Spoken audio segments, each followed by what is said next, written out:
money and markets around 45 minutes or so. Take the time to say what you want to, and then we will turn to Teunis, whom I will introduce when we get there. Thorsten. Goedemorgen, welcome. Bedankt voor de uitnodiging. Ik blij om in Utrecht te zijn. Thank you very much for the invitation to the Common Sense Society. Thank you very much, Professor Lex Hoogdan, for having made it possible. I'm really delighted to have the opportunity to share some thoughts with you on a topic I'm very much interested in, and that I believe is of the utmost importance to the people around the globe, and that is the digital future of markets and money. So let us dive right in. When I was young, there were no cell phones, no internet, no Google, no Amazon, no Facebook, no Twitter, no TikTok, no YouTube. People did not have Apple Pay, PayPal, Alipay, and WeChat Pay. Luckily, however, we already had money. Purchases were paid for with cash, so coins and bills, with writing checks, and with electronic money by wiring side deposits from one bank account to another. As online banking didn't exist, people were pretty busy filling out many remittance slips. Times have changed quite a lot since then. Digitization, in particular, has been drastically developed and has brought about truly revolutionary changes over the past 20 years or so. They come with digital transformation, that is a gradual transition of existing economic and social systems into the digital age, and also with digital disruption, the radical changes triggered by innovative technologies and new business models. Digitization has proven to be a powerful catalyst for economic and societal change. It connects people from very different places and cultural backgrounds worldwide, bringing them together, closer together than ever before. It fuels competition in already established markets and drives and spreads innovations globally. What digitization will not do, however, is change the concept of the market as such. I'm pretty sure of that, because the concept of the market is inextricably linked to human action. Human action means, generally speaking, that we as human beings replace one situation we find less satisfying with a situation we consider more favorable. And we cannot stop doing it. We cannot not act for logical reasons. Because if you say humans can choose not to act, then you act, namely in the form of speaking. So you commit a performative contradiction, thus saying something false. For logical reasons, we know it is apodictically true that human acts. And as long as we do engage with our fellow human beings, there will be markets of all kinds, even in the age of digitization. And that is very good news, because markets, I should say free markets, are mutually beneficial for all parties involved. Let me give you a simple example. You pass a fruit shop and get hungry. You go in and buy apples for €1. Question: what value do you assign to the apples? Answer: you value the apples more highly than the €1. Otherwise, you would not have made the deal. What about the shopkeeper? Well, he values the €1 more highly than the apples he surrenders. Otherwise, he would not have partaken in the transaction. You see, the free market transaction is beneficial for you and the shopkeeper. You are both better off after the deal. That is the beauty of the free market. It is mutually beneficial for all parties concerned. With new markets for goods and services in the digitized world come new demands for payment services and new requirements for certain properties of money. Take, for instance, the Internet of Things, IoT, pay per use, or machine-to-machine payments, M2M. To take advantage of these innovative business opportunities, people demand programmable money. Programmable money is often presented as money enabled by the distributed ledger technology, DLT, or the blockchain system, which is indeed a prominent example that combines digital value and the programmability in one single system. The quest for programmable money has spurred efforts to tokenize commercial bank money and, most prominently, I should say, to issue digital central bank currency. I should note in this context that markets for crypto units such as Bitcoins and Ethereum and stablecoins like Tether and USD coin, to name just a few, have emerged for very different reasons. The main motive of crypto unit advocates is the search for better money, decentralized money, money that is beyond the manipulative grip of governments and their central banks. Programmability is, so to speak, a welcome additional feature of crypto units. But before we go into more detail about current and future monetary developments in the age of digitization, I would like to briefly talk about some fundamental and timeless insights from monetary theory. Let me ask you, what is money? The answer is that money is the most widely accepted means of exchange. It is the most liquid, the most marketable good around. Money is neither a consumer good, nor is it a capital good. It is a good sui generis. It is a good used for exchange. It is the exchange good. As you probably know, money is said to have three functions: means of exchange function, unit of account function, and store of value function. However, upon closer inspection, the Austrian economist Ludwig von Mises, he was born 1881 and died in 1973, argued that money has only one function, namely the means of exchange function. The unit of account and store of value function are merely sub-functions of the means of exchange function. In fact, the unit of account function is only an expression of the means of exchange function. It describes the exchange ratio between the monetary units that must be surrendered to obtain the goods in question. Say, you have to surrender $100 to obtain a shirt. And the store of value function merely represents a postponement of the exchange from the present into the future. So if we agree that money has only one function, the means of exchange function, we come to a rather startling insight. Namely, it does not matter how much money is in the economy. It does not matter how much money is in the economy. A money supply of, for example, 15 billion euro is as good or bad as a money supply of, say, 5 billion euro. If the quantity of money is large, good prices will be relatively high. If it is small, goods prices will be relatively low. Again, any quantity of money is just as good or bad for financing a given turnover of goods and services as any other. We can conclude that if money is useful only for exchange, an increase in the quantity of money into the economy will bring no social benefit. It will bring no social benefit. It only lowers the purchasing power of money compared to a situation in which the quantity of money in the economy had remained unchanged. An increase in the quantity of money leads to a redistribution of income and wealth. That's an important insight. An increase in the quantity of money leads to a redistribution of income and wealth.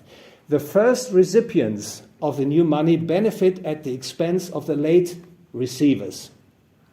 The first recipients can spend their new money on goods and services at unchanged prices. As the money moves from hand to hand, goods prices rise over time. So the late recipients of the new money can buy goods and services only at higher prices. In other words, an increase in the quantity of money in the economy is never neutral.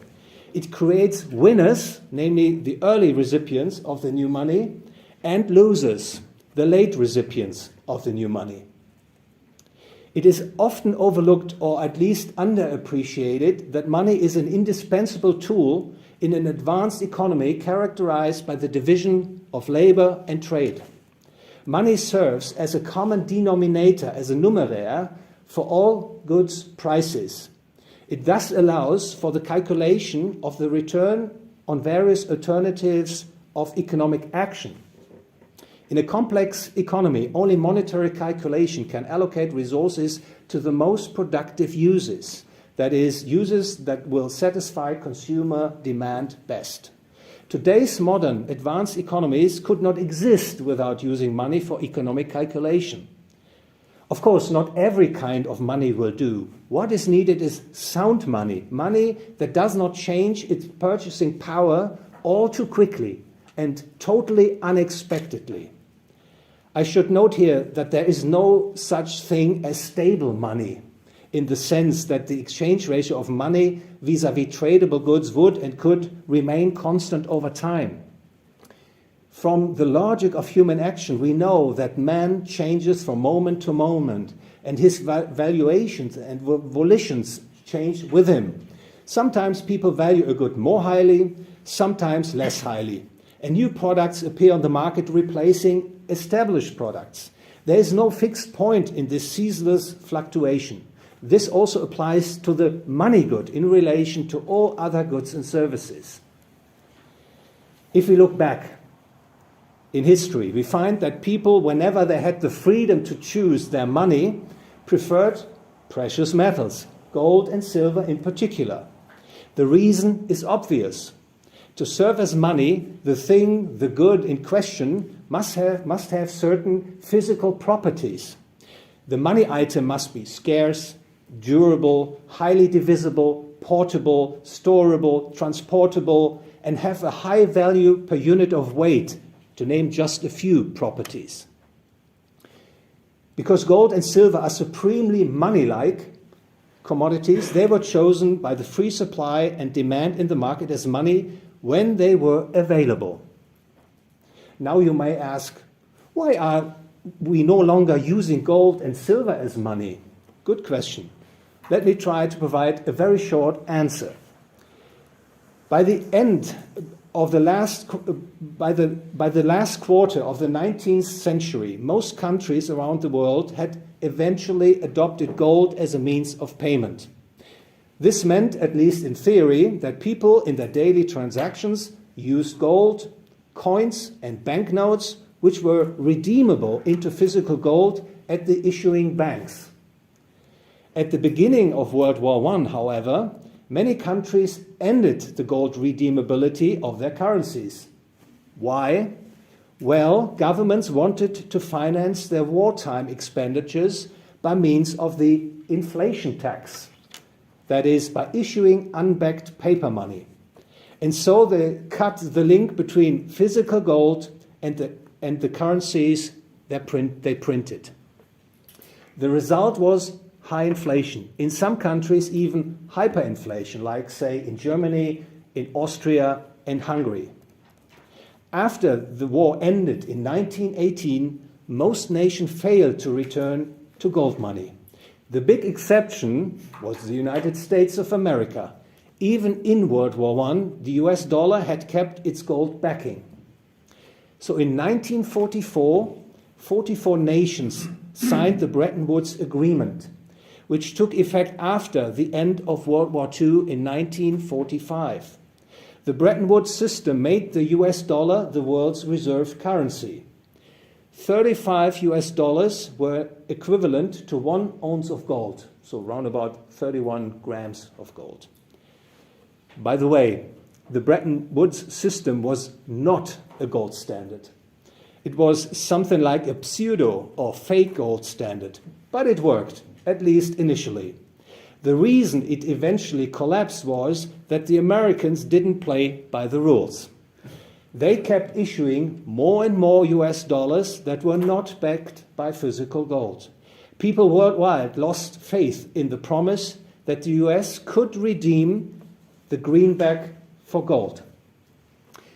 As more and more nations rushed to exchange their gold holdings for their dollar holdings for gold at the New York Fed, the US gold stock dwindled, and the US ran the risk of defaulting on its gold payment obligations.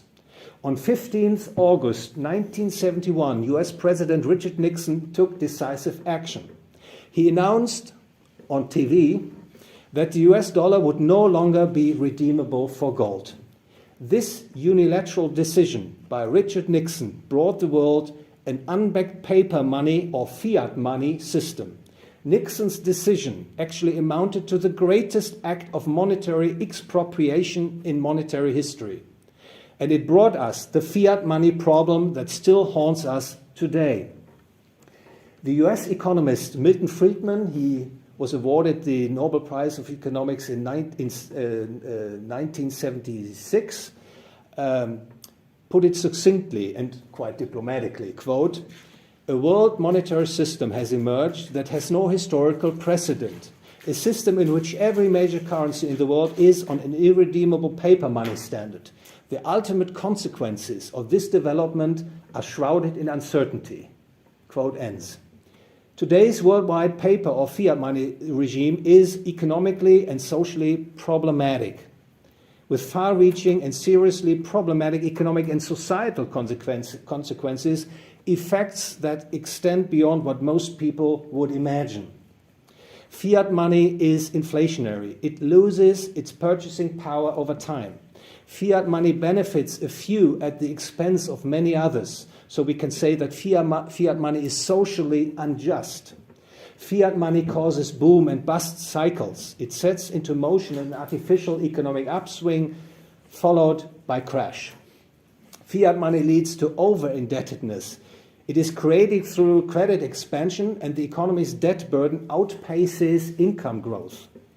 Fiat money allows the state to become ever bigger and more powerful at the expense of civil liberties and freedom. These and other insights were presented by the economists of the Austrian school many years ago. Unfortunately, they hardly play a role, these insights hardly play a role in the efforts of most mainstream economists, central banks, politicians, or bureaucrats in identifying the root cause of the current financial and economic crisis and, against this backdrop, formulating proper remedies. Let's talk a little bit about the boom and bust cycle. How is it that the economy experiences an upswing followed by a slump? The so-called Austrian business cycle theory provides an answer. In a fiat money system, the central bank, and in close cooperation with commercial banks, extend loans to consumers, firms, and governments, thereby creating new money. Literally speaking, it amounts to creating money out of thin air. The new supply of credit artificially lowers the market interest rate from the level that would prevail had there been no increase in credit that was not backed by savings. Interest rates suppressed that way send misleading signals and encourage more consumption and investment while discouraging savings. A boom sets in. However, it entices the economy to live beyond its means and firms to make inefficient investments. The boom cannot be sustained. It must collapse at some point, so the theory goes, as the boom leads to distortions in the pricing and production system. Once the new money has worked its way through the economy in terms of affecting prices and wages, the expansionary illusion of the credit and money injection evaporates, and people return to their original consumption savings investment ratio, which pushes the market interest rate up and thus turns the boom into bust. Of course, the bust is necessary for the economy to return to a healthy growth process. However, any bust is painful, and most people don't like it. Most people like the boom, but they don't like the bust. And so in an effort to fend off the bust, the central bank steps in and injects new credit and new money at artificially suppressed market interest rates. Hopefully that once more the impending bust is turned into yet another boom, and so on. This is the Austrian business psychotheory explanation of why there is a recurrence of boom and bust, or a boom and bust cycle for that matter. While boom and bust are problematic for various reasons, there is a major catch with fiat money that needs to be mentioned, I'm afraid. It gets people, actually the entire economy, addicted, so to speak. Fiat money shapes the economy's production and employment structure. Corporate profits and jobs depend on the chronic increase in credit and money made available at ever lower interest rates. Governments and the bureaucracies grow and become ever more powerful with the help of fiat money. And the longer the fiat money system exists, the stronger the vested interest in keeping the fiat money system going, and the harder it will be to put an end to it. Eventually, a situation may arise in which protecting the fiat money regime from collapse becomes the supreme policy objective, essentially overriding all other policy issues. Take, for instance, the ongoing bailout of the euro currency, which, like the US dollar, the Chinese renminbi, or the Japanese yen, and all other major official currencies, is a fiat currency. Massive amount of national debt are piled up to prevent the economy and the euro fiat money system from going over the cliff. Enormous sums are channeled into financially ailing banks. These money amounts are not put to productive uses. In fact, there's an inconvenient truth about fiat money, which Ludwig von Mises put succinctly in 1912. Quote, "It would be a mistake to assume that the modern organization of exchange is bound to continue to exist. It carries within itself the germ of its own destruction. The development of the fiduciary medium, fiat money, must necessarily lead to its breakdown." Essentially, Mises is saying that fiat money, he uses the term fiduciary media, gradually destroys the free market system over time and replaces the capitalist order, or what little is left of it, with a socialist order. A bleak conclusion. For we all know that socialism won't work, that it cannot work.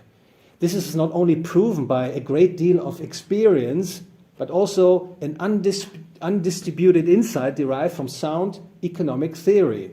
And this brings me back to digitization, new markets, and innovation in payment services and money. As I mentioned earlier, the demand for programmable digital money is one important official argument for why central banks around the world are in the process of issuing digital central bank currency. The central banks want, first and foremost, to uphold their fiat money monopoly that way. They do not want private monies competing with central banks' fiat currencies. This is problematic given that there are quite a few issues with central bank digital currencies which I think tend to be neglected or overlooked in the current debate. First, central bank digital currencies are not better monies. They represent fiat money. As such, fiat central bank digital currencies suffer from the same economic and ethical defects as analog and electronic fiat monies. Second, central bank digital currencies will most likely replace cash or allow governments to phase out coins and notes. And so people will most likely lose the only means of making anonymous payments, and what little is left of their financial privacy will be gone. Third, without cash, your money can no longer be withdrawn from the banking system. It can be expropriated through negative interest rates imposed by the central bank. And there's no escape, no more. Fourth, as central bank digital currencies become increasingly accepted, they can easily be instrumentalized for further political purposes.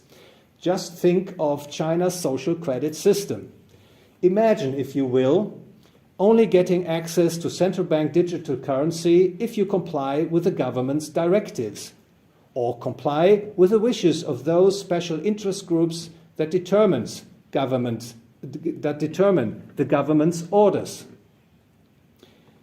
If you don't, you suffer disadvantages. You will no longer be able to travel, order certain newspapers and books, or buy groceries. Your accounts may be frozen and your money even confiscated if you dare dissent too much with the government's directives. The list of such anti-freedom atrocities that become a possibility in a world of central bank digital currencies goes on and on. Perhaps this is the right moment to direct your attention to the fact that the idea of central banking, and thus central bank money, be it in analog or in digital or in electronic form, is not a capitalistic but a Marxist concept.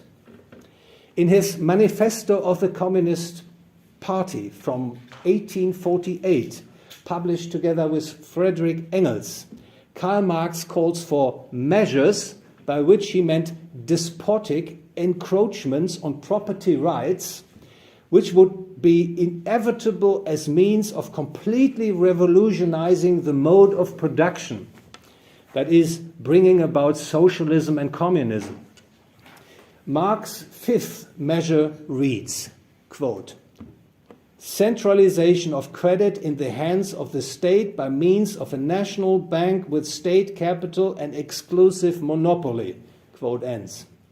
Undoubtedly, holding the money monopoly certainly puts the monopolist in a rather powerful position. He can determine who gets credit and money and who doesn't. He influences the cost of credit and capital and the distribution of income and wealth. It is no surprise that, especially with the monopoly over fiat money, governments have become bigger and more powerful, measured in terms of government spending and government debt relative to GDP, and the number of regulations and laws and the size of the balance sheet of the state-owned central bank.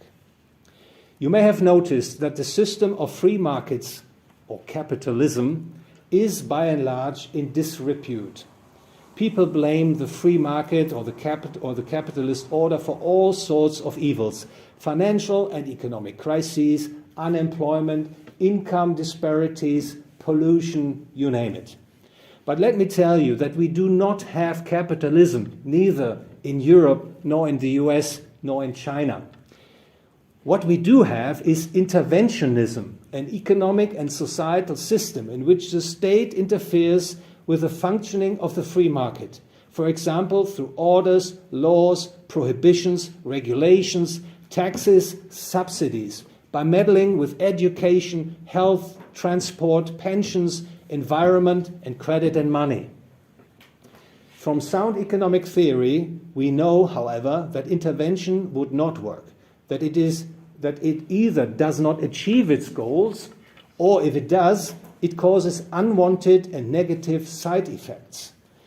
Unfortunately, the failure of interventionism emboldens its staunch supporters to take recourse to even broader, more aggressive interventions.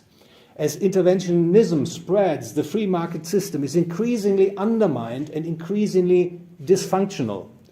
The economy is transformed into a control economy, or to use a German word from the 1930s, in a Befehls- and Lenkungswirtschaft, in which the state calls the shots and the producers and consumers are given orders. We had it 2 times in the last century in Germany.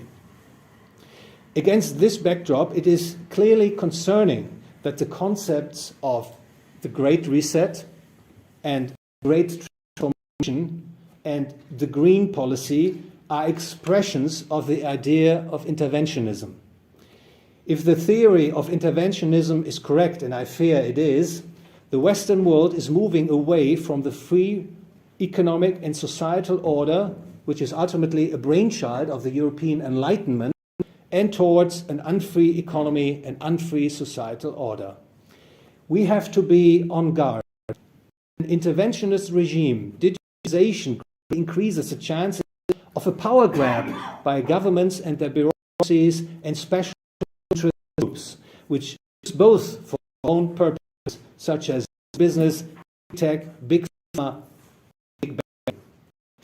And it is realistic to assume that all these players want to achieve their goals, if possible, by controlling the money in use.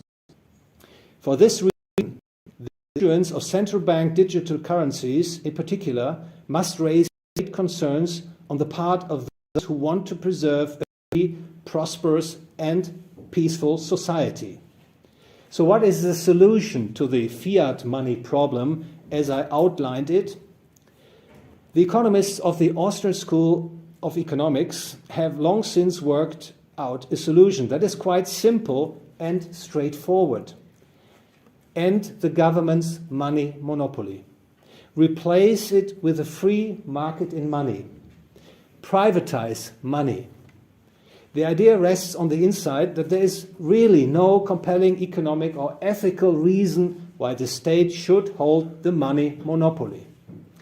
Indeed, why shouldn't you and I have the freedom to choose the kind of money that fits our purposes best? And why shouldn't people be free to offer their fellow human beings something that they would willingly and voluntarily use money? The emergence of the market of crypto units attests to what I just said, namely, it actually underscores the work of the Austrian economist Karl Menger. He said that people endowed with a minimum level of intelligence realize that cooperating with other people is beneficial because it improves the material well-being, and that to reap these benefits, an indirect means of exchange, namely money, is required. In other words, a free market in money is not a crazy, unrealistic idea. In fact, it is natural. Money is a free market phenomenon. It emerged spontaneously from voluntary exchange, as Karl Menger has convincingly explained as early as 1871. But wait, wouldn't a free market in money result in chaos with thousands of money competing against each other? No, it wouldn't. The demand side would determine what money is. You and I and the people we trade with would choose what kind of money they consider best. Perhaps gold, perhaps silver, perhaps Bitcoin. The answer is up for the competitive forces. Suppose people choose gold as money proper. You would deposit your gold with custodians or deposit banks, which would provide storage and settlement services. In return, you get an app on your iPhone to easily make payments. The central bank would be shut down. There would be no more interest rate policy, no chronic monetary expansion and inflation, and no boom and bust as it is caused in a fiat money system.